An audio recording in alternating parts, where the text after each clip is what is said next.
Khulna medical college হাসপাতালের আগুনের ঘটনা পরিদর্শনে আসছেন MP advocate Jahangir Hossain Helal.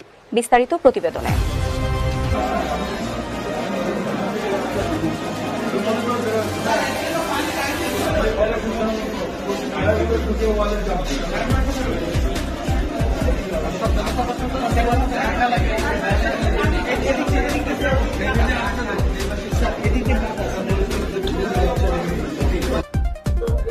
Actually প্রথমত এটা একটা দুর্ঘটনা এবং এটা আমাদের জন্য একটা কষ্টের, কারণ এটা হসপিটাল যেখানে সাধারণত মানুষ অসুস্থ হিসাবে আসে, আর সেই জায়গাটা আসার পরে যখন এরকম একটি ঘটনা ঘটে তখন এই মুহূর্তে মানুষ তো একদিকে অসুস্থ, সেইখানে আবার একটা আতঙ্ক কাজ করছে, এটা স্বাভাবিক।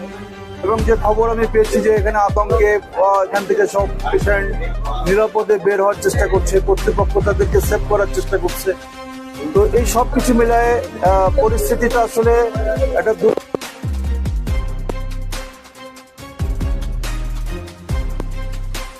দেখা যাচ্ছে। আমাদের এই যে পরিচালক সাথে আছে, যতটুকু আলাপ করলাম যে ধারণা করা হচ্ছে যে একটা শর্ট সার্কিট থেকে এই ঘটনা ঘটেছে।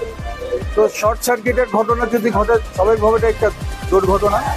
এখন সে অবস্থায় ক্ষতিগ্রস্ত দেখলাম যে ওখানে যেখানে যে ওটি ওই যে এরিয়াটা, কমপ্লেক্সটা, সেটা ক্ষতিগ্রস্ত। সেটা এই মুহূর্তে হসপিটালের জন্য একটা ক্ষতির জায়গা, এবং যে জায়গাটায় সাধারণত রোগীরা এখানে সেবা নেবে, এই সেবাটা এখন একটু বাধাগ্রস্ত হলো। যে অপারেশন হয়ে যাওয়ার পরে যে রুমে ওখানে অবস্থান নেবে, সেই রুমে যেখানে তাকে টেক কেয়ারে রাখা হচ্ছে, এটা এখন একটা ঘাটতিতে থেকে গেল হসপিটালে।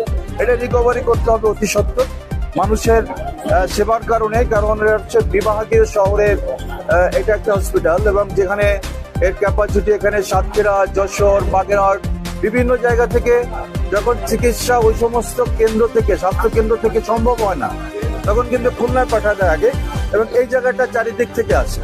তো সেখানে আসার পরে পেশেন্ট যখন আসবে, তো সেখানে যদি এখানে কোনো কিছু ঘাটতি থাকে,